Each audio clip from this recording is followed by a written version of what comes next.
Hello, जय Hind, welcome एक बार फिर ऑन कॉन्वर्जेशंस ऑफ कर्नल। हमारे साथ जुड़ने के लिए बहुत बहुत शुक्रिया। आप जानते हैं हम इंटरव्यू करते हैं कई आर्मी, नेवी, एयरफोर्स और अलग अलग फोर्सेस के ऑफिसर्स से, जवान जैसे से, और जानते हैं उनकी आप बीती, उनके एक्सपीरियंसेस और उनके अनुभव। तो आज हमारे साथ एक बहुत ही स्पेशल गेस्ट हैं, जिनका नाम वही है जो मेरा नाम है, निखिल, और वो नेवी से बिलोंग करते हैं। और कुछ दिन पहले हमने एक सीरीज़ की थी ऑन एसएसबी, और जिसमें हमने लेफ्टिनेंट कर्नल कमलप्रीत को बुलाया था साइकोलॉजिस्ट के रूप में, और उन्होंने बताया कि साइकोलॉजिस्ट एसएसबी में क्या देखते हैं। तो उसी सीरीज़ का नेक्स्ट स्टेप हम आज कर रहे हैं लेफ्टिनेंट कमांडर निखिल कुमार चंद्रकला के साथ, जो कि नेवल एसएसबी में जीटीओ रह चुके हैं। जीटीओ यानी ग्रुप टेस्टिंग ऑफिसर, और बहुत कम उम्र में वो जीटीओ बने, और काफ़ी ज़बरदस्त एक्सपीरियंस रहा। और आज की डेट में एक बहुत बड़े इन्फ्लुएंसर हैं, 10,000 से ज़्यादा उनकी फ़ैन फॉलोइंग है इंस्टाग्राम में। वो अपना खुद एक पॉडकास्ट चलाते हैं, और एक धीरे धीरे एक मीडिया पर्सनैलिटी बनने की तरफ वो अग्रसर है।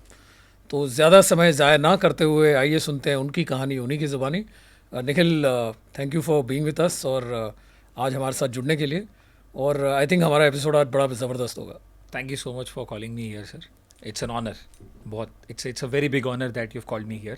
सफ़र शुरू करते हैं बिल्कुल स्टार्टिंग से। और मुझे आपने बताया आप एनआईटी श्रीनगर में पढ़ रहे थे, है ना, जेएनके में। हाँ. तो यार मुझे ये बताओ कि श्रीनगर में तो हरे वर्दी वाले लोग हैं और थोड़े बहुत नीली वर्दी वाले लोग हैं। ये आपको सफ़ेद वर्दी का चाह कहाँ से आ गई? नेवी कहाँ से पकड़ लिया आपने?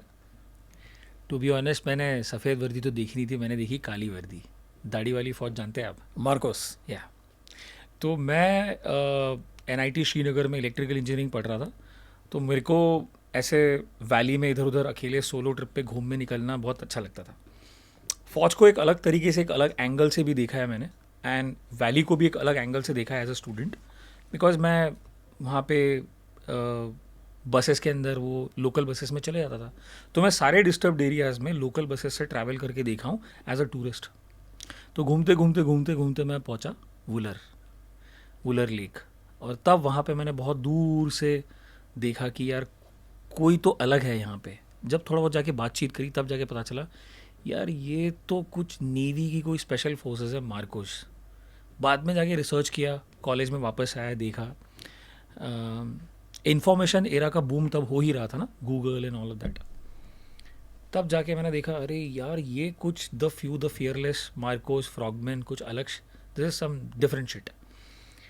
तो देन आई थॉट कि अगर कुछ करना ही है तो why not best of the best. And तब तक मैंने डिसाइड कर ही लिया था अपने थर्ड ईयर में कि I want to join the arm forces. 9 to 5 नहीं हो पाएगा, बहुत मुश्किल है, 9 to 5 मेरे से हो नहीं पाएगा। तो दैट्स व्हेन आई डिसाइडेड कि चलो let's get into the navy.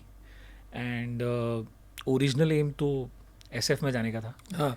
But I appeared for university entry scheme, short service commission executive branch, UES, SSCX। And तब मैं अपने फाइनल ईयर में I was working at TIFR, Tata institute of fundamental research. I was working with professor Govind Swarup on a final year project. तो वहाँ से stipend से जो पैसा कमाया था पहला, तो then I landed on Srinagar airport. फिर लेफ्ट राइट में देखा यार यहाँ पे तो कुछ फाइटर एयरक्राफ्ट भी रखे हुए।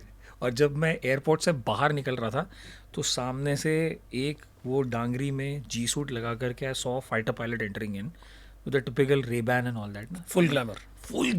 मतलब I was like यार ये this is next level. And then to be very honest, Top Gun ruined my life. कौन सा वाला, पहला वाला कि दूसरा पहला वाला, तो दूसरा वाला तो बाद में आया ना। तो Top Gun ruined my life. I was like अगर वो 120, 130, 160 मीटर के अंदर ही टेक ऑफ करना है, उस टाइम पे तो वो था सी हैरियर था, vertical take off and landing, VTOL। तो देखा vertical take off and out and then come back and land like that, this is next level shit. तो I was like yeah, definitely this is the career, this is what I want in life. ये करते करते आप navy पहुंच गए, और SSB of course you passed and you became a GTO also. और GTO के बारे में हम बाद में बात करेंगे, जो आज हमारा मेन मुद्दा है। लेकिन ये GTO बनने के पहले 6-7 साल आप कहाँ पानी निकाल रहे थे?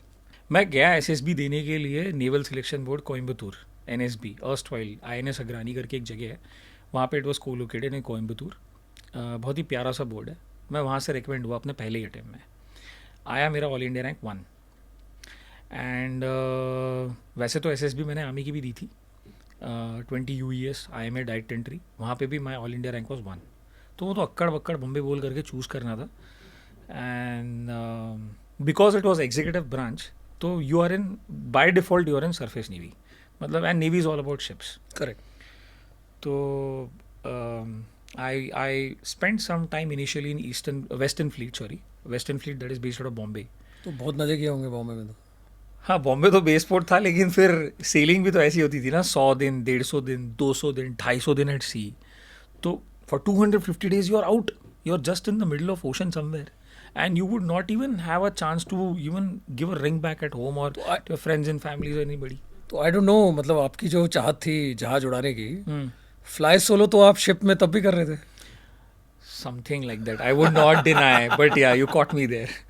So, so then I spent some time in Western Fleet, and then some international visits to goodwill visits, patrolling of Gulf of Aden, इधर उधर थोड़ा सा goodwill visits to various countries in Africa. Then वापस आने के बाद में again then I थोड़ा सा नेवी का करियर प्रोग्रेशन होता है which I want to skip. But then I took over as navigating officer of a anti-submarine warfare corvette, ASW corvette. तो फिर our favorite neighbor के साथ में Western theater में I was deep water channel, hunter killer missions. Hunter killer missions is like you're attuned to finding submarines and all that. तो आप Pakistani submarine ढूंढ रहे थे Basically, मोटा मोटा बस यही तो सब। मिला क्या कुछ? हाँ, कभी कुछ पिंग विंग मिलते थे, कुछ दिखते थे। एंड देन फिर उसके बाद I was on 1971 war, legacy bearer of 1971 war INS Prabal, तो I was on that ship also. ये सब कर कुरा के then I became ADC which is called as flag lieutenant. अब नेवी में फ्लैग लेफ्टिनेंट बोलते हैं, बट आर्मी की भाषा में ADC, जो एक सीनियर ऑफिसर के साथ उनके एड रहते हैं, उनके साथ एड।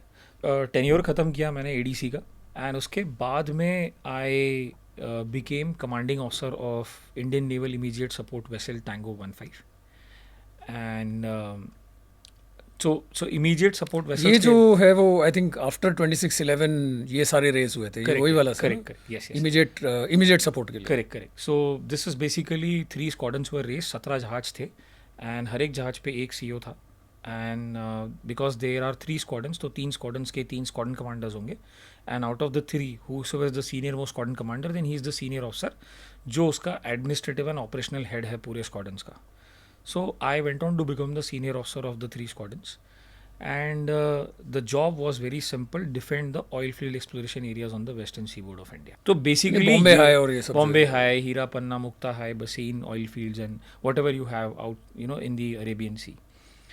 तो अगर इन अ नटशेल मुझे ये बोलना है, तो फास्टेस्ट टेम्पो ऑफ ऑपरेशंस अगर पूरी नेवी में कहीं पे होता है तो वो स्क्वाड्रन में होता है। Correct. It's basically there are times where you can decide that there is one bullet in the chamber, ये हो सकता है। So this is like direct counter strike at sea. तो इफ आई पुट मतलब अगर मैं इसको आर्मी की एनालॉजी दूं तो it is like QRT of navy.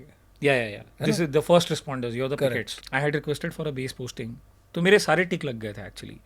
ADC 12 ADC थे उस टाइम पे, एंड देन जितने जहाज उतने कमांडिंग ऑफिसर्स होंगे, तो वो भी एक टिक लग गया था। तो आई हैड टिक्ड एवरीथिंग, तो मुझे बेस जाना ही था, मुझे थोड़ा सा I wanted to have some kind of a thing. जमीन की नौकरी। या एंड देन एक इंसिडेंट हुआ था कि one of my sailors had fallen down into the sea, तो उसको बचाने के लिए मेरे को कूदना पड़ा था। तो I had actually saved a life at sea, so citations and all went for some awards and things like that.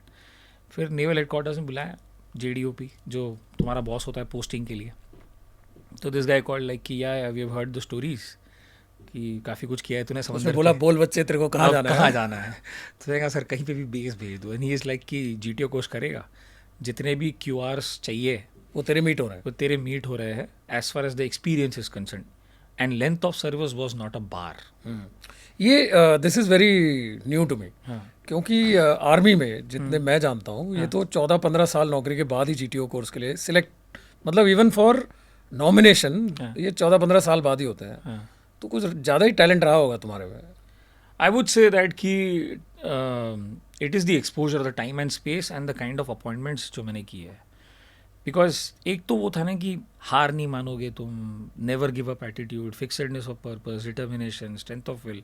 तुम किसी भी चेयर पे बैठे हो तो गिव योर 1000%। ये क्या वो जीटीओ की टिक लिस्ट है क्या? नहीं, ये जनरली सारे ऑफिसर्स की टिक लिस्ट होती है, ये होना चाहिए, लीड बाय एग्जाम्पल ना। तो ये जीटीओ इतना स्पेशल क्यों है? मतलब why is this such a different course? या फौज में तो इतने सारे कोर्स हैं, तो आपको क्या लगता है ये जीटीओ कोर्स इतना स्पेशल क्यों है? बिकॉज मेरे हिसाब से बहुत कम लोगों को मौका मिलता है इवन फॉर गेटिंग नॉमिनेटेड। या so what makes it so special? आपने कभी ये इसके बारे में सुना है, Asgard the planet which is guarded by some guardian? वो थॉर पिक्चर वाला? थॉर मूवी वाला, हाँ। तो बिना उसके अनुमति के उस प्लैनेट पे कोई आ नहीं सकता, करेक्ट। राइट? तो GTO is like a gate keeper of the Indian arm forces for the officer cadre, कि बिना उसकी अनुमति के कोई ऑफिसर नहीं बन सकता। तो वो एक चीज़ होता है। Basically assessors who are posted at the services selection board, they are gatekeepers. नहीं, ये तो ग्लैमर है। तुम मेरे को एक्चुअल में बताओ कि what is so special about it? क्यों, मतलब ऐसा क्या सिलेक्शन में अलग क्या है? तो ग्लैमर आई अंडरस्टैंड। या तो अब जीटीओ में क्या है कि वैसे तो एक बहुत फेमस फुल फॉर्म भी है जीटीओ का, हाँ, ज्ञान मत दो। क्या मत दो? जी, ज्ञान मत दो। अच्छा, मुझे कुछ और सुनाई हाँ दिया। हाँ हाँ, तो जी इज ज्ञान मत दो, टी इज ठेका मत लो, ओ इज ओझल रहो। That is what a GTO is. ओझल रहो मतलब दिखना नहीं चाहिए। बस दिखना नहीं चाहिए। You are like wearing your Ray-Ban and you are just somewhere, but nobody knows कि ये जीटीओ। मेरे ख्याल से फाइटर पायलट के बाद कोई रेबैन को पेलता है सबसे ज्यादा तो वो तो जीटीओ जीटीओज ही है ना? पेलते हैं, यस, जीटीओज ही पेलते हैं। तो basically it's a very tough course because we say कि it's a mental commando course which is conducted at a location or a place or a institute called as defence institute of psychological research in कहाँ? दिल्ली में? दिल्ली। तो यहाँ पे assessors का training होता है, GTOs, interviewing officers and psychologist का। तो जीटीओ का ग्रुप टेस्टिंग का ट्रेनिंग विंग ही अलग है, which is again headed by senior GTOs. They train you in the theory part of it. Exactly कितना देर चलता है? 6 महीना? नहीं, this is about 5-6 weeks, 5 weeks, 35 days you are there, you are doing the theory.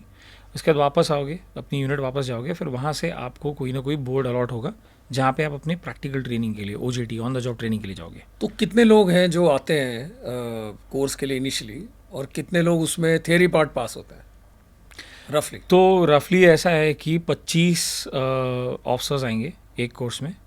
उसमें से theory phase को पास करने वाले on an average somewhere between 7 to 8 officers होंगे, बाकी सब कट। अबाउट 25%, 25 to 30% जो थियरी पास करेंगे। थियोरी पास करेंगे। तो उसके बाद आप अपनी यूनिट गए और then they will send you to किसी एक एसएसबी भेज देंगे। किसी एक एसएसबी में अटैचमेंट के लिए आप चले जाओगे, वहाँ पे on the job training, you are doing live batches, you are shadowing some instructor.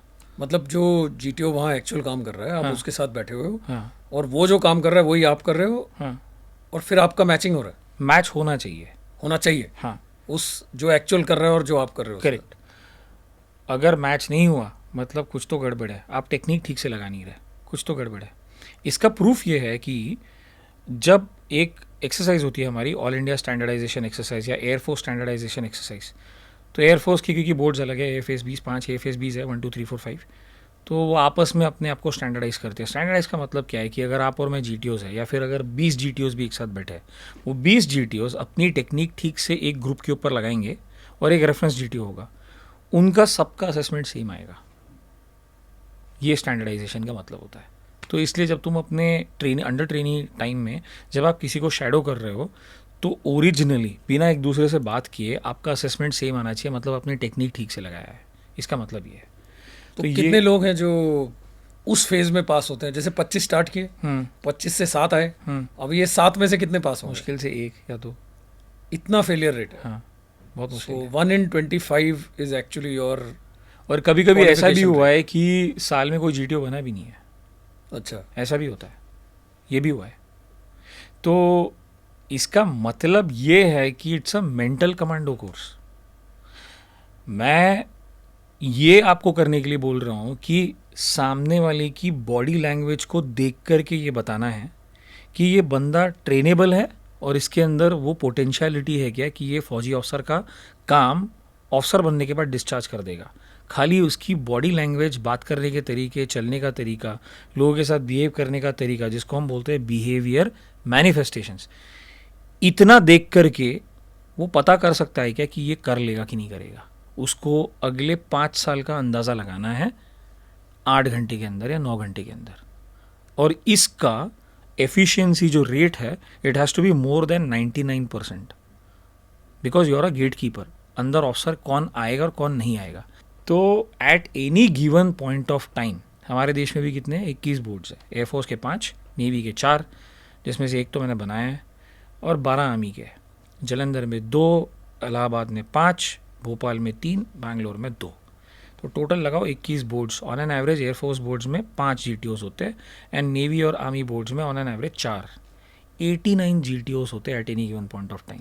Only 89 GTOs in India. India, पूरे भारत की बात कर रहा हूँ, इतने ही GTOs है. तो मैं समझ गया कि ये स्पेशल क्यों है, लेकिन एक और मेरा सवाल था. कोई फ़र्क है आर्मी, नेवी, एयरफोर्स के GTO में? और मैं ये इसलिए पूछ रहा हूँ, मेरा एक दोस्त है, और जब मैं सोच रहा था कि किसको बुलाऊं इंटरव्यू के लिए, SSB और GTO के लिए, तो ऑब्वियसली वो मेरा दोस्त है, तो मैंने उसको पूछा कि भाई आजा तू. तो वो बोला यार मेरा ना कंपनी एग्री नहीं कर रही, मतलब आई कांट कम. तो फिर मेरी आपसे मुलाकात हुई, मैंने कहा यार आप आ जाओ. तो आपने बोला मैं आ रहा हूँ. तो मैंने उसको बताया यार मेरे को एक मिल गया है, स्मार्ट है लड़का, नेवल ऑफिसर है, और नेवी GTO रहा है 2-4 साल. तो ये तो ऑब्वियसली हमारी तरह लैंड सोल्जर ही था, आर्मी का था. कहता है ठीक है तो बुला ले नेवी वाले को, बट आर्मी वाले ना हम नेवल GTOs को GTO ही नहीं समझते. ठीक है, ये एक्चुअल है. तो what do you think, army, navy, air force का GTO सेम है? All GTOs are same. देखो, कोक तो एक ही है ना, जहाँ से पैदा हुए सारे. Defence institute of psychological research. एक ही जगह से निकलना है, एक ही सेट ऑफ ब्रीफिंग्स है जो लर्न करना है, एक ही सेट ऑफ टास्क है, वो एक ही तरीके से हर जगह पे लगनी है. और खास करके नेवल एंड आर्मी GTOs तो कोलोकेटेड है एक दूसरे के साथ, लाइक बैंगलोर है, भोपाल है, इसीलिए वो नहीं समझते. हाँ, वो लोग नहीं समझते. बट ऐसा नहीं है कि आर्मी GTO नेवल बोर्ड में नहीं आएगा या नेवल GTO आर्मी बोर्ड में नहीं जाएगा. अच्छा, वो करते रहते हैं. हाँ, वो cross, you can go cross board एक में. छुट्टी गया तो दूसरा, हाँ, इधर गया, कम पड़ गए, बच्चे ज़्यादा आ गए, या बुला ले यार बाजू वाले बोर्ड से, इसको बुला लेते. तो काम तो वही है. काम तो वही है, कभी उसमें कोई डिफरेंस नहीं, उसमें कोई चेंज नहीं है. जो सिखाया है वो जैसे के वैसे लगाना है. तो सारे 89 GTOs एक ही ब्रीफिंग देंगे. Can you give me 2-3 lines? Okay, gentlemen, we are going to be together here for the next 2 days, and by the time we finish, we shall get to know each other much better than we do now. ठीक है.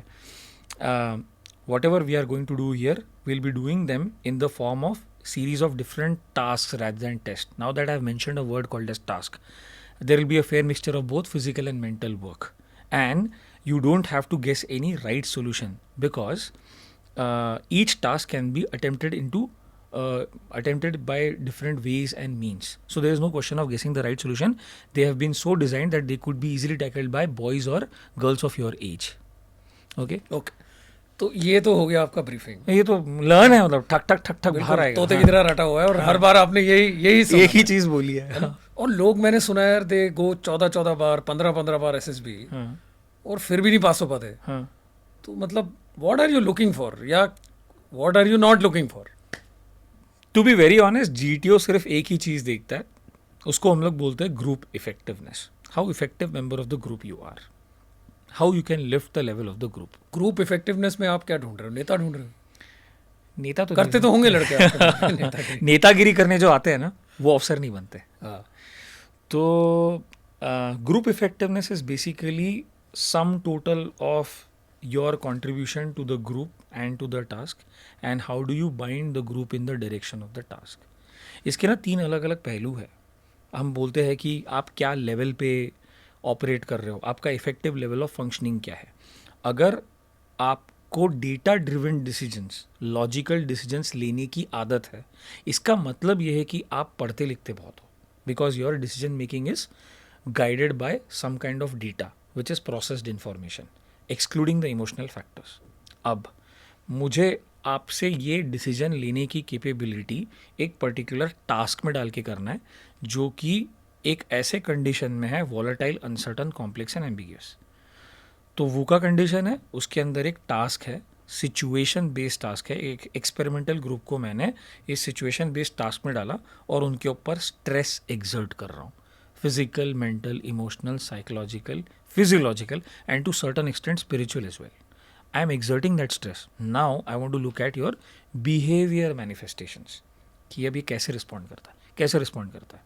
तब जब सारे के सारे peer group में है, मतलब everybody is equal, nobody is up, nobody is down, सब बराबर पे, सब लेवल्ड अप है, पूरा ग्रुप में सब लेवल्ड अप है. So there is no leader, there is no nominated leader. तो तुम कैसे ग्रुप को इन्फ्लुएंस करते हो? कि ग्रुप टास्क के डायरेक्शन में बाइंड होता है, उसको, that is the guy who gets recommended. यही है ग्रुप इफेक्टिवनेस, और यही चीज़ फौज के ऑपरेशंस की बुनियाद है, क्योंकि कोई सॉलिटरी वर्क नहीं करता. तो तुम ग्रुप को पॉजिटिवली इन्फ्लुएंस कैसे करोगे, ये चीज़ देखते हैं हम लोग. 1941 में लिखा था group approach to leadership testing by Henry Harris. अभी तक चल रहा है. हाँ, तो ये तो टाइम टेस्टेड मेथड है ना. देश बाद में बना, फौज तो पहले से थी. और सिलेक्शन प्रोसेस भी तब से है. बहुत पहले से 41 में बना था. War office selection board, psychological research wing, Ghosh committee. अपना पॉडकास्ट स्टार्ट करने के पहले आपने एक इंस्टाग्राम में ऐसा आई थिंक स्टोरी डाला था और आपसे सवाल जो पूछे गए, तो उसमें एक का सवाल था, आई थिंक कोई दीपक हैं, दीपक सिंह, उनका सवाल था कि ये OLQ कितने important. Officer like qualities basically आपकी पर्सनालिटी को इंटरप्रेट करने का एक तरीका है, और कुछ नहीं है. बहुत सारे मनोवैज्ञानिक टेस्ट एग्जिस्ट करते हैं. क्या होंगी 2-3 ऑफिसर लाइक क्वालिटी जो आपको लगता है कि जरूरी है? Reasoning ability, sense of responsibility and liveliness and determination. Okay. Reasoning ability मतलब नॉलेज, सेंस ऑफ रिस्पॉन्सिबिलिटी मतलब सेंस ऑफ ओनरशिप, लाइवलीनेस मतलब हमेशा हंसते रहता है, रेजिलियंस, स्ट्रेस आया छोड़ा, आया छोड़ा, आया छोड़ा, तो हमेशा there is a smile on the face no matter what. Determination, कभी गिव अप नहीं करेगा. अच्छा, इसमें से मैं रीजनिंग एबिलिटी थोड़ा कम भी कर दूँ तो चलेगा. बंदा मेहनती होना चाहिए और सेंस ऑफ ओनरशिप होना चाहिए, और जोश होना चाहिए, और पक्का ऑफिसर बनेगा. पक्का जोश इज बेसिकली मेहनत, डिटर्मिनेशन. सचिन यदुवंशी का कि स्क्रीनिंग में बहुत कुछ होता है और GTO भी वहाँ पे रहते हैं, लेकिन उनका मेन स्क्रीनिंग में क्या रोल होता है? तो स्क्रीनिंग में बेसिकली पिक्चर दिखाते हैं, वर्ड तो नहीं दिखाते, वो स्टेज 2 में होता है. अब जब वो पिक्चर दिखाते हैं तो पिक्चर थोड़ा सा ब्लर टाइप रहता है ताकि अलग अलग आइडियाज़ आए साथ में. GTO का रोल क्या होता है स्क्रीनिंग में? जब डिस्कशन टेस्ट कंडक्ट कराना होता है तो उसकी जो ब्रीफिंग देनी होती है वो GTO देता है. उसके बाद में हम लोगों को बोलते हैं इंडिविजुअल अपनी जो स्टोरीज है उसको नरेट करो, फिर बाद में डिस्कस करके कॉमन स्टोरी बना दो. तो GTO बेसिकली वो टास्क कंडक्ट करवाता है. बट वो जो 3 लोग सामने बैठे होते हैं जब आप डिस्कशन कर रहे होते हो या इंडिविजुअल नरेशन कर रहे होते हो, तो उनमें से बेसिकली एक GTO होता है, एक साइकोलॉजिस्ट होता है, एक इंटरव्यूइंग ऑफिसर होता है, और आपका ये टास्क खत्म होने के बाद में वहाँ ऑन द स्पॉट कॉन्फ्रेंस होती है और वो आपस में डिसाइड करते हैं कि किसको स्टेज 2 के लिए रखना है. तो ऐसे होता है स्क्रीनिंग, ऐसे होता है स्टेज 1. ध्रुवल वारसदा ने सवाल पूछा है कि न्यूज़पेपर्स से में मुझे क्या पढ़ना चाहिए लेक्चरेट के हिसाब से? देखो, लेक्चरेट एक ऐसा टास्क है जिससे मैं ये देखना चाहता हूँ कि आपका command over yourself and how extempore you can talk, that's the way it is pronounce by the way. तो अगर ऑन द स्पॉट मैं आपको किसी चीज़ पे बात करने के लिए बोलता हूँ तो आप अपने थॉट्स को कैसे अलाइन करके बात कर सकते हो. लेक्चरेट में मुझे ये देखना है. मैं लेक्चरेट में जनरल नॉलेज चेक नहीं कर रहा. या निखिल यार, एक और चीज़ है, मतलब कॉर्पोरेट्स ऑल्सो पिकअप टैलेंट, है ना, और उनके भी अलग अलग प्रोसेस है. आप अमेजोन देखो तो उनके आई थिंक 6 या 7 इंटरव्यूज होते हैं. हिंदुस्तान लीवर का अलग एक प्रोसेस है, और हर कंपनी का अलग अलग प्रोसेस है. साइकोलॉजिस्ट असेसमेंट कर लेता है 2-4 घंटे में पहले दिन पे. इंटरव्यूइंग ऑफिसर के पास कैंडिडेट जाता है तकरीबन 1 घंटा 45 मिनट या मे भी कम. आप लोग ये 2 दिन करते क्या हो यार? मतलब why can't it be done in just say about 4-5 hours? So to be very honest, पहले दिन ऑलमोस्ट 5 से 6 घंटे कैंडिडेट्स हमारे साथ बिताते हैं और अगले दिन almost about 3-3.5 hours. So almost like 8-9 घंटा ही वो हमारे साथ बिता रहे हैं 24 घंटे में से. बट बात यह है ना कि मुझे किसी को टिकट टू किल देना है, राइट? फौज में आ रहे हो ना, खून खराबा करना है, licence to kill. Licence to kill है. We are trespassing on James Bond territory. Very nice. So अगर मेरे को ये देखना है कि बंदे के अंदर छेद करना है तो वो है इंडियन आर्मी. इंसान के अंदर छेद करना है ना, तो दैट्स इंडियन आर्मी. अगर जहाज के अंदर छेद करना है, finally at the end of the day navy में गेम इज़ अबाउट जहाज में छेद करो, डुबा दो, सारे मर जाएंगे. तो अगर जहाज के अंदर छेद करना है तो दैट्स नेवी. एंड एयरफोर्स में अगर हवाई जहाज के अंदर छेद करना है तो that's air force. Basically we are into a business of making holes and खून खराबा. तो अगर मेरे को किसी को टिकट देना है, licence to kill, in a situation जहाँ से उसका वापस आने का प्रोबेबिलिटी बहुत कम है, वन वे डोर है, तो I need to be doubly triply 100% sure कि this is the guy that I can trust. Basically conference में ये क्वेश्चन का आंसर देना होता है, और ये सच है, किसी को भी पूछोगे आप तो. कोई भी इंक्लूडिंग मेरा दोस्त जो कहता है कि नेवी वाले को हम नहीं समझते, हाँ, तो उसको भी मैं यही सवाल पूछूंगा. क्वेश्चन तो यही था. अब मैं तो इतनी बार बैठा हूँ आर्मी कॉन्फ्रेंसेस में, बैंगलोर में, when I was posted in Bangalore, I was GTO at 12 SSB also. तो वहाँ वो होता होगा कि सारे हरी वर्दी में बैठे हुए हैं और कोई एक जनरल अकेला साहब एक है, साहब कोई है. ब्रिगेडियर साहब है, हाँ. And you alone white. White guy with you know small पिप्स on your shoulder. या दिस हैपेंस. हुआ ये. तो सुनता है कोई बात तुम्हारी? अरे क्योंकि बिल्कुल. आर्मी में वो आदत है, यू नो. वीटो पावर है ना सर. हाँ, मतलब वीटो पावर है. किसकी? irrespective, all three assessors, whether irrespective of whether you are a GTO or a IO or a psychologist, तीनों का अपना इंडिपेंडेंट वीटो पावर है, irrespective of your rank and seniority in service. आपके skill के ऊपर है. स्किल है, because ये जो टेक्निक्स ऑफ असेसमेंट है ये डिसजॉइंट सेट्स है. तो एक मेजर जनरल भी इंटरव्यूइंग ऑफिसर होगा तो वो ओवर पावर नहीं करेगा कि कॉमोडोर ने या मेजर ने बोला है तो तू कम अप कर जाएगा. ऐसे नहीं होता. मैंने नहीं बोला तो नहीं बोला, खत्म है कहानी. ये ऑडियंस को जानना बहुत ज़रूरी है, क्योंकि सिविल में तो ये एक बहुत बड़ी गलतफहमी है कि फ़ौज में अगर सीनियर ने बोल दिया तो बिल्कुल फ़ौज वहीं जैसा बोला है वैसे कर लेगी, लेकिन ऐसा नहीं होता है. स्पेशलिस्ट रोल होते हैं लोगों के, स्पेशलिस्ट काम होते हैं, और प्रोफेशनल डिसेंट मेरे हिसाब से फ़ौज में बहुत ज़्यादा है, और वो सही भी है, क्योंकि प्रोफेशनल डिसेंट है. आप अपने प्रोफेशनल चीज़ पे अपने सीनियर की बात नहीं भी मान रहे हो या उसको बता रहे हो कि सर ऐसा नहीं, ऐसा करें, ज़्यादातर लोग अगर आप पोलाइटली बताओ तो लोग मान जाते हैं, क्योंकि एक डिसीजन के ऊपर कोई कंपनी की बॉटम लाइन या उसके इन्वेस्टमेंट्स या शेयर मार्केट नहीं डिपेंड है, एक इंसान की लाइफ डिपेंड है. तो भारतीय सेना का कोई भी अंग हो, कोई भी सर्विस हो, प्रोफेशनल डिसेंट को काफ़ी रिस्पेक्ट दिया जाता है. In terms of operations yes agree, yes man syndrome work नहीं करता फौज में. ये बहुत ज़्यादा, it's a very this thing. ये बहुत बड़ा मिथ है, मिथ है कि फौज में एक जनरल साहब आया, उसने बोला ये पहाड़ चढ़ो, और सारे फिर लाइन बन पहाड़ पे चढ़ लेते हैं. ऐसा होता नहीं होता. At times. हाँ, टैक्टिकल लेवल पे होता है Tactically, कि आपको क्लियर ऑब्जेक्टिव मिलेगा, एंड वो मुश्किल है, आपको लग रहा है कि नहीं हो पाएगा, बट वो करना पड़ेगा. But in planning stage it is quite democratic. Yeah, very much, very much. So basically, GTOs is all about bringing out the best or the worst in you when you are under stress. तो वो ticket मेरे को देना है ना, किसी को ticket to kill या लाइसेंस टू किल, या फिर ये जैसे मैं बता रहा था आपको, कॉन्फ्रेंस में ये क्वेश्चन आता है कि do you want this Tom Dick and Harry besides you जब तुम ऑपरेशंस में जाओगे. इसका आंसर यस होना चाहिए, क्योंकि ये कहानी उस चीज़ की है ना, मनसा वाचा कर्मना जो बोलते हैं हम लोग. जो मैं सोचता हूँ वही मैं बोलता हूँ, वही मैं करूँगा, या जो मैं कर रहा हूँ वही मैंने सोचा था, वही मैं बोल के बताऊँगा, या जो मैं बोल रहा हूँ वही मेरे दिमाग में आया था, मेरे दिल में आया था, यही मैं कर रहा हूँ. तो ये जो सिंकिंग ऑफ मनसा वाचा कर्मना है, ये अंडर स्ट्रेस होना चाहिए. अंडर स्ट्रेस अगर तुम्हारा मनसा वाचा कर्मना सिंक होता है, that means he is the guy और शी इज़ द वुमन. और शायद इसीलिए it's very difficult to play SSB. और ये सवाल मैंने कमल से भी किया था कि मेरे हिसाब से अगर एक आदमी या औरत, लड़का या लड़की 2 बार आया, 4 बार आया, 5 बार आया, 6 बार आया, और फिर भी बार बार फेल हो रहा है, इसका मतलब ये है कि सिस्टम फुल प्रूफ है. आप सिस्टम को गेम नहीं कर सकते. Correct. You cannot fool a board. वो नहीं होगा, क्योंकि आप जैसे ही आप अपने ओरिजिनल सेल्फ से जितना डेविएट करने की कोशिश करोगे, उतना आपका लाइंग इंडेक्स जो बढ़ रहा है वो दिख के आता है.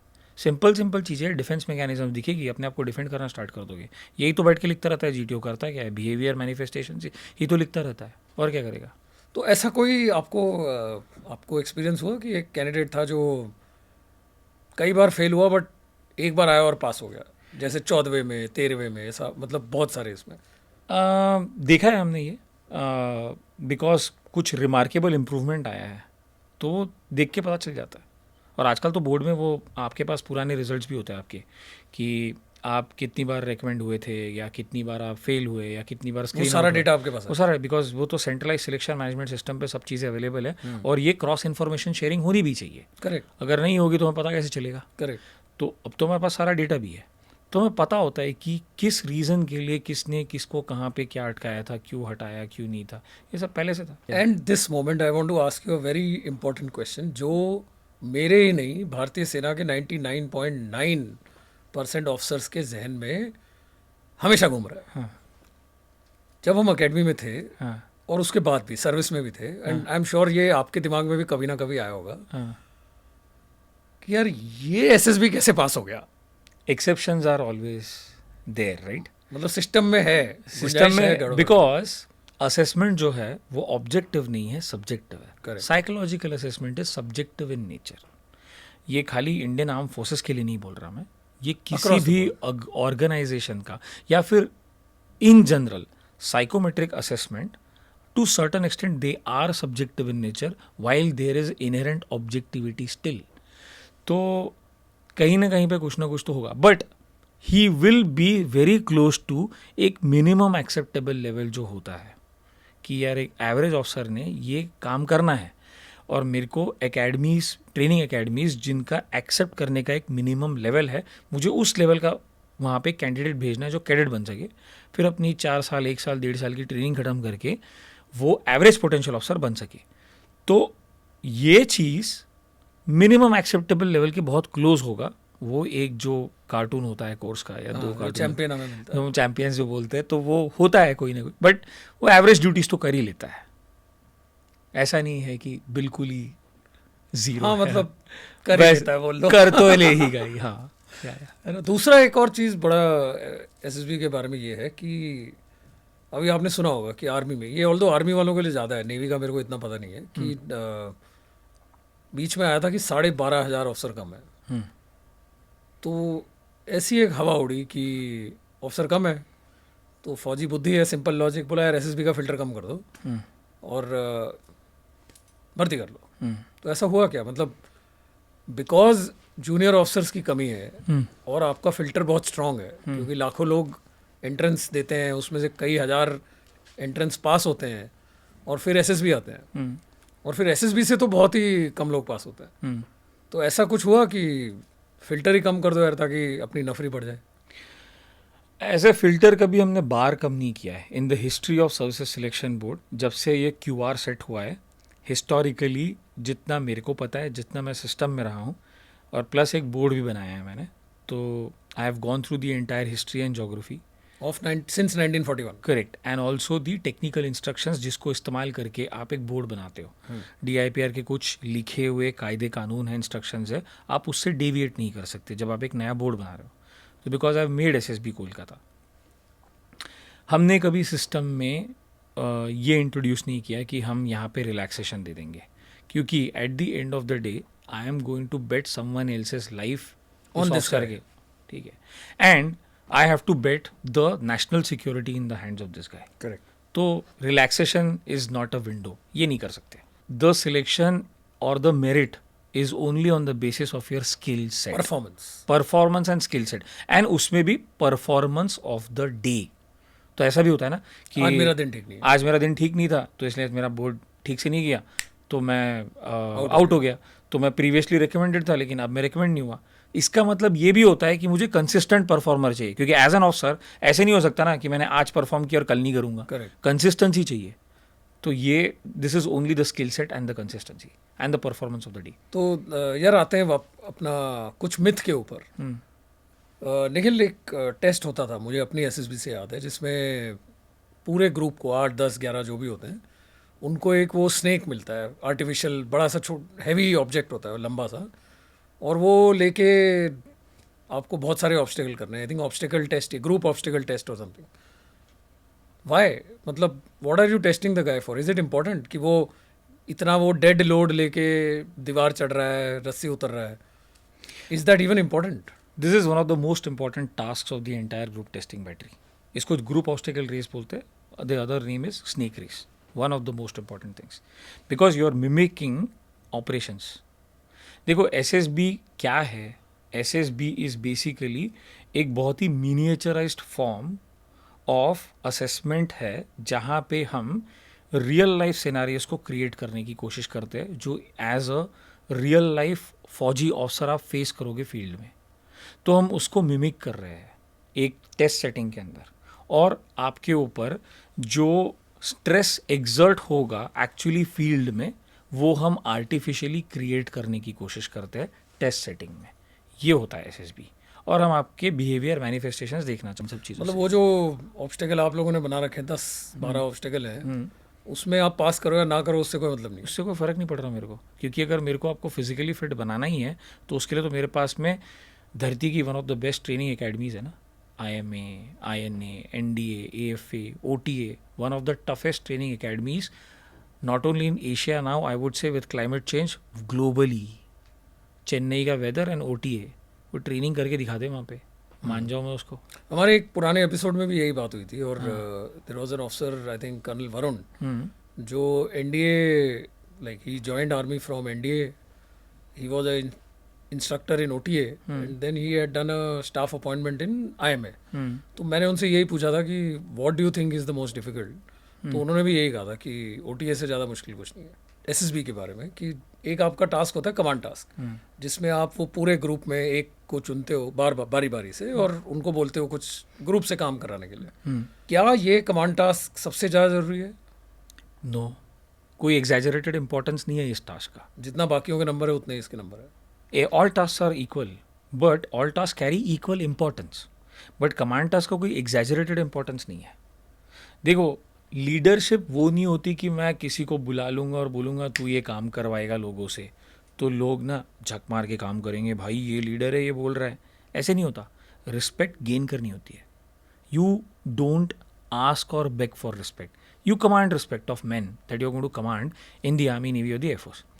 अब अगर मैं आपको इक्वल बार पे रखूँगा और आप 10 लोग के ग्रुप में हो एक साथ, आपके बर्ताव से, आप किस तरीके से बात कर रहे हो, आपका नॉलेज लेवल्स क्या है, आप एक टास्क के अंदर लॉजिक को कैसे इंड्यूस कर रहे हो, उसके बेसिस पे अगर आप ग्रुप को बेल आउट करते हो, जिन प्रॉब्लम्स में, जिन सिचुएशंस में मैं आपको फंसाने की कोशिश कर रहा हूँ या डाल रहा हूँ, उससे आप लीडर बनते हो कि हाँ, people start looking up to you, they get influenced by you, ability to influence the group. No wonder you are a very good influencer on Instagram also. इधर भी ऑल इंडिया 1 बन जाओगे आप। Hope so, let's see. है ना? ये भी बड़ा चला हुआ है इंस्टाग्राम पे। मतलब मैंने देखा 1-2 लोग हैं जो कहते हैं हम I am 5 time recommended, I am 6 time recommended and now I will tell you how to crack it. So Kamal had a very very very magnanimous view. She said ये कर रहे हैं, अच्छा कर रहे हैं, एज लॉन्ग एज ये गुमराह नहीं कर रहे हैं मेरे तरफ से ठीक है। आपको क्या लगता है, ये सही है, ये सब दिखावा है? मेरे हिसाब से तो बहुत बड़ा दिखावा है और अनएथिकल कर रहे हैं। अनएथिकल है क्योंकि आपको पता नहीं है सिस्टम क्या है, आपको पता नहीं है प्रिंसिपल्स ऑफ असेसमेंट क्या है। मैंने बाहर से देखा है खाली कि सिस्टम ऐसे काम करता है, तो मैं बात करना स्टार्ट कर दूंगा। और आप 5 बार हो गए, 6 बार हो गए, आप पास हुए हो। हाँ, लेकिन आपको क्यों पास किया है वो तो आपको पता नहीं है। तो फिर आपको बोलने का अधिकार किसने दिया? जस्ट बिकॉज डेमोक्रेसी है, मुंह खोल दो मुंह, कोई दिक्कत नहीं है, अच्छी बात है, करो, बहुत बढ़िया। I leave it up to जनता की सुनना किसकी है। जनता देख लेगी किसकी सुनना है, किसी और की सुनना है। लेकिन सुन रही है यार जनता। उनके तो रीजन ये है 10,000 फॉलोअर हैं, वहाँ 50,000, क्योंकि वो बहुत पहले से बैठे हैं ना। हम जब फौज में थे साहब तो हम सोशल मीडिया में नहीं थे। क्या वरे, अब आए है ना, अब बढ़ जाएगा। ठीक है। और वैसे ही मैं तो बहुत पोलराइजिंग बात करता हूँ, पटे तो ठीक, ना पटे तो भी ठीक, मेरा थोड़ी ना कुछ जा रहा है। ऑफिसर बनेगा तो देश के लिए काम कर रहा है। मेरे घर की तो फौज नहीं बन रही, इसीलिए नेवी में बोलते हैं हर काम देश के नाम। नेवल ऑफिसर हूँ ना मैं। तो सीधा सीधा मुझे ये बताओ यार, ये जो इन्फ्लुएंसर चल रहे हैं and you know very they have a very strong Insta game, very attractive personalities और ज़बरदस्त फैन फॉलोइंग है, और वो उनके बहुत सारा रोल है लोगों को बताने में कि SSB में ऐसे करो, एंट्रेंस में ऐसे करो। वन वर्ड आंसर, गुड और bad? Bad, extremely is on a scale of 10, bad on a scale of 10, 1 to 10. It's 11/10. It's that bad. It's that bad. So, because they have introduced myths into the system. Very important. और मेरे ख्याल से ये जानना बहुत ज़रूरी है। हम कोई किसी की नौकरी नहीं बना रहे हैं, किसी का बिजनेस नहीं बना रहे या किसी के बिजनेस पे लात भी नहीं मार रहे, लेकिन half knowledge is a dangerous thing, ये तो सब जानते हैं. Nikhil, thanks for this. And I think ये जो हमारा पिछला डिस्कशन हुआ है इसमें कई सारे मिथ्स भी क्लियर हुए, कई अच्छे पॉजिटिव एस्पेक्ट्स ये आए, और एक जीटीओ का रोल और जीटीओ क्या देख रहा है ये भी बड़ा क्लियर हुआ. आई जस्ट वॉन्ट टू, और आपने क्लियरली बोला कि what are you looking for, you know, in very objective terms. So let's go towards short answer round. It is more easy, more frank. Are you okay for that? Yeah, sure. So tell me, what's your happiest moment in Navy? पूरे navy के career में 10-11 साल आप रहे, तो कौन सा one moment happiest? दो है एक्चुअली. चल दो बता दे यार. When I became a captain and then I cleared the GTO course. अच्छा, प्रोफेशनल हैप्पीनेस. प्रोफेशनल हैप्पीनेस था ये लाइफ का. और ऑडियंस को मैं ये बता दूं कि नेवी में आप किसी भी रैंक में कमांड कर रहे हो तो आपको कैप्टन ही बोला जाता है, चाहे आप लेफ्टिनेंट हो, लेफ्टिनेंट कमांडर हो, या एक्चुअल कैप्टन हो, या कमोडोर हो. अगर आप एक शिप कमांड कर रहे हो तो आप कैप्टन बनो. Am I right? Yes, that's correct. So that is why his happiest moment was when he took over command of his ship, Yeah. है ना? प्रोफेशनली ये था, एंड पर्सनल लेवल पे एक ये था कि I saved a life at sea. एक बंदा मेरा पानी में गिर गया था जब मैं सीओ था, तो उसको बचाने के लिए मेरे को पानी में कूदना पड़ा था. तो अगले बड़ा खाना में उसकी वाइफ आई, उसकी एक छोटी सी बेबी भी थी. तो बड़ा खाना इस बेसिकली एक छोटा सा एक हमारा फंक्शन होता है जिसमें हम सारे एक साथ बैठ के खाना बनाते हैं. Officers and their families also come. वो बड़ा खाना में अच्छा. पूरी पलटन बैठती है एक साथ, जैसे हम लोग बोलते हैं, उनकी फैमिलीज भी होती है. तो it's like a captains social दरबार बोलते हैं, कि जिसमें फैमिलीज भी इन्वाइटेड है. तो वो बड़ा खाना दरबार में उसकी वो फैमिलीज भी थी. तो उसकी वाइफ आके मिली और उसने रोना स्टार्ट कर दिया कि साहब मेरे हस्बैंड को आपने बचाया, because he fell down in the sea. And काफ़ी बड़ा इंसिडेंट हुआ था वो. तो एक तब वो पर्सनल सेटिस्फैक्शन मिला लाइफ में कि बोलते हैं ना वो, even to the peril of my life you are going to serve, but at the end of the day your man comes before you. That's the Shetwood motto, right? So men is before you. You are the third in the line. Country, men, and then you. So you're living by that, no? You're finally abiding by that thing. So that was one of the moments in my life. And what was the saddest moment? Or did you have any regret? एक ही regret था, I think. Short service नहीं, permanent commission करके अगर join करता तो शायद aviation में होता. अभी I would have been captain so and so Maverick Mitchell और something like captain Pete Maverick Mitchell. कल बांग्लादेश के एयरफोर्स का एक वीडियो देखना है. हाँ. ठीक है, वो भी वही कर रहे थे, मैवरिक मिचेल वाला, और कर दिया थैंक यू प्लेन. कल ही वीडियो आया. इफ अगर आपको नेवी का कुछ चेंज करना है, ठीक है, आपको बोला जाए कि यार आपके पास पावर है, या आपसे रिकमेंडेशन मांगा जाए कि आप नेवी का कुछ चेंज करना चाहते हो, तो क्या चेंज करोगे? नेवी में मैं क्या चेंज करना चाहूँगा?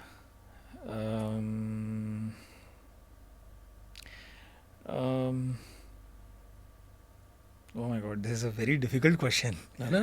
Can't really. There's so much to change. So much to change, but sometimes it feels कि कुछ नहीं भी करोगे तो भी ठीक है. But I feel कि नहीं, सर्विस पुराना है तो काफ़ी टाइम टेस्टेड उनके रूल्स हैं. रूल्स रेगुलेशंस तो बहुत पुराने हैं. Plus royal navy with a more stronger impact, तो वो सब भी था. बट जैसे I tell you what Aishwarya said. She was also a lieutenant commander. She said Bhongade Aishwarya Bodapatti. हाँ, माय कोर्समेट ओनली. हाँ. सो ऐश्वर्या बोली कि बाकी सब नेवी में ठीक है, बट ये ना ऑफिशियल डम बहुत ज़्यादा है, बहुत ज़्यादा. मतलब लोग अपने सीनियर से बात करने में झिझकते हैं. मतलब थोड़ा कैजुअल होना चाहिए. सो टू बी वेरी ऑनेस्ट, मुझे तो ऐसा कुछ नहीं लगता कि कुछ चेंज करने की ज़रूरत है. It's a very fine service, it's a very fine organisation. और बोलते हैं ना कि जब फैमिली छोटी होती है तो you take care of each other very well. तो that way it's a very fine service. Time tested methods है, प्रोसीजर्स प्रूवन है. And as far as combat readiness, जो एक्चुअल काम होता है फौज का, जो एक है, it is there up to the mark. You are there. President का कलर भी मिला है नेवी को. तो ऐसा कुछ नहीं है जो विच आई कैन थिंक ऑफ कि नेवी में ये चेंज होना चाहिए. या फोर्सेस में ही नहीं आते तो कहाँ थे? फोर्सेस में अगर मैं नहीं होता तो अभी शायद मैं TIFR में बैठा होता, Tata institute of fundamental research, जहाँ से निकल के मैं फोर्सेस में आया था. शायद मैं वहीं पे कंटिन्यू कर रहा होता, प्रॉब्ली रेडियो एस्ट्रोनॉमी में रिसर्च कर रहा होता, कुछ तारे देख रहे होते. तारे, हाँ तारे देख रहा होता है या तारे के बारे में कुछ आजकल आप खुद ही स्टार बने हुए हो तो ठीक है। That's very kind of you to say that, but still I think Delhi बहुत दूर है. नहीं, बन जाओगे बन जाओगे। एंड ओके, देयर एक सवाल है जो हम सभी गेस्ट से पूछते हैं। हम्म, आपको अगर रेट करना हो army, navy, air force hmm, on a scale of 10, हम्म. तो क्या रेटिंग दोगे? So Navy is 11/10. Okay Army is 10/10. Okay. Air Force is like 8.5. यार मुझे एक चीज़ बताओ, और मैं तो बिल्कुल अनबायस्ड हूँ आज तक, ठीक है, अभी ये हमारा आपका एपिसोड हो जाएगा, ऑलमोस्ट 13-14 एपिसोड हो जाएगा। हाँ. आज तक किसी ने आके ये नहीं बोला कि एयरफोर्स इज फर्स्ट, ना किसी ने ये बोला कि एयरफोर्स इज सेकंड। Hmm. सब बोलते हैं कि एयरफोर्स थर्ड है। I think air force people have to really wake up यार। कुछ तो है इधर, है ना? So just on a lighter note, because वो जो ब्रदरहुड वाली चीज़ है ना, वो आर्मी और नेवी में ही है, एयरफोर्स में नहीं है. बिकॉज और वैसे उनका वो काम भी वैसा ही है ना, mission specific, and the person who is flying in the air he has to be an officer unless the person is a gunner और समबडी लाइक दैट, या एयर क्रू डाइवर है कोई है तो उनका वो वैसा है. तो बिकॉज हम उस ऑर्गेनाइजेशन में रहे नहीं है तो हमारा परसेप्शन वैसा बिल्ड हो जाता है बाहर से.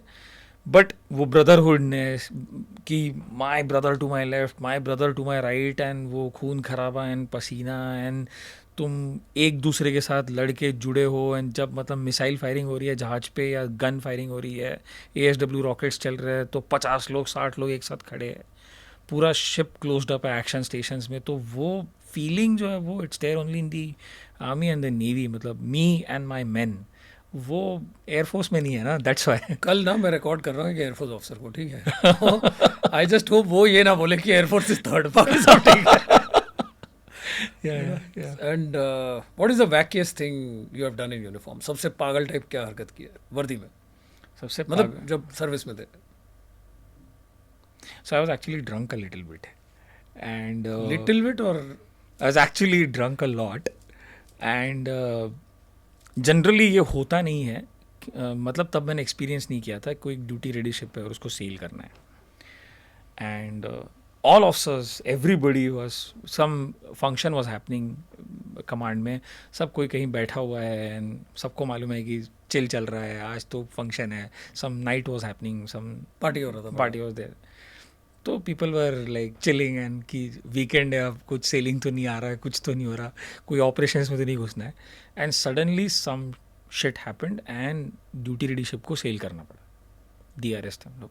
तो हम लोग ड्यूटी रेडी, मतलब पहले अगर कुछ हुआ तो फर्स्ट रिस्पॉन्डर कौन सेल करेगा, like apart from fast attack crafts and ISVs, अगर किसी और मीडियम साइज कॉर्बिट को अगर सेल करना हो तो आई वाज नेविगेटिंग ऑफिसर, तो I had to sail. And you are drunk? And I was not actually drunk, but yes, I was a little tipsy. So, and I had to take the ship out of harbor. Bombay harbour था रात को. Yes. Very difficult, Very difficult. रात को. बहुत accident होते हैं उसमें, बहुत, जाना। मतलब काफ़ी we have seen lot of shits happening. और सबसे ज़्यादा प्रॉब्लम ये एंट्रिंग लिविंग हार्बर में ही होगा. करेक्ट, समंदर पे कुछ नहीं होगा, समंदर खुला खाली खुला पानी है. एंट्रिंग लिविंग हार्बर में ही प्रॉब्लम्स होती है. But yes, we managed to do that. And I know that, yes, I'm proud of myself that चलो यार कुछ तो किया, लेकिन किया बस. तो फौज में कहते हैं ना कि जब प्रेशर आता है और जब फटती है तो सारी उतर जाती है। बिल्कुल एक ही तो I झटके think में ये वही वाला ये case वो है। वाला केस था. कोई डायलॉग आपका एज अ GTO जो आप तकिया कलाम जो ऐसे यूज़ करते थे? GTO. Okay, gentlemen, What did you say to the women? ladies. Okay. That's the only thing which comes out of the GTO before he says anything. Okay, gentlemen. Okay, ladies. तो okay is a prefix which is there always. Okay बोलना है Okay, पहले तो okay बोल के उनको stop करना होता है. वो ग्रुप का पल्स को होल्ड करके रखना ना, इट्स अ थिंग. तो बह जाते होंगे लोग emotional अरे में। बहुत बहते हैं. And till the time when you come to the last task and then you are giving the closing briefing ना, क्लोजिंग एड्रेस जब दे रहे होते हो, तो बच्चे बड़ी शांति से ऐसे बैठे होते हैं, फिर वो ऐसे देखते हैं, फिर उनके क्वेश्चंस भी आते हैं कि सर आप क्या कर रहे हो नेवी में, what is your specialisation, sir आपका नाम क्या है. तो then sometimes people become a lot of emotion, they have a lot of emotions also, because then you develop that kind of bonding in that 8-9 hours ना. सबको वो feeling आती है कि यार मैं तो रिकमेंड होऊंगा. You are not singling out anybody. For you everybody is equal at par and there is no comparison, there is no competition as such. मेरे को जितने सिलेक्ट करने में उतने कर सकता हूँ, तो कभी ऐसा होता है कि 10 में 10 के थ्रू हो गए, मैक्सिमम मैंने 6 किए है एक बैच में रिकमेंड 10 में से। बट वॉश आउट भी होते होंगे? बहुत बार हुआ है, तो ये तो बहुत बार हुआ है, बट 6 हाईएस्ट रिकमेंडेशन, उसमें 6 के 6 बोर्ड ने भी रिकमेंड किए। ओके। तो ये बहुत कम हुआ है, मतलब like 6 people getting recommended is a very big thing in a batch. And कोई ऐसा इंसिडेंट आपको याद हो एसएसबी के दौरान जब आप जीटीओ थे, जो वॉज टेरिफिकली फनी, मतलब किसी ने कुछ ऐसा किया हो कि आपको लगा हो कि यार ये कहाँ से आ गया ये बंदा? आई एम श्योर ऐसे आते होंगे। तो ऐसे ही बैंगलोर में ऐसे ही एक जगह पे एक टास्क के बीच में एक पेड़ था बहुत पुराना, तो वहाँ पे हमने बेल आउट करने के लिए रस्सी को ऐसे लटका के रखा था पेड़ से, कि चलो अगर किसी से अगर नहीं होता है ये टास्क तो उसको बेल आउट करने के लिए वहाँ पे रस्सी लगा देंगे। तो मतलब उसको बचाने के लिए? हाँ, मतलब बेल आउट करना है, चलो यार ठीक है, इससे नहीं हो पाएगा, इससे आगे का आइडिया नहीं समझ पाएगा। तो जब भी कोई वो रस्सी चढ़ता था ना, तो हम लोग जीटीओ शेड में बैठे होते थे, ये देख बंदर चढ़ा, देख बंदर चढ़ा। तो हमें पता है कि इससे नहीं हो पाएगा, इसीलिए हमने वहाँ पे रस्सी लटका के रखी है।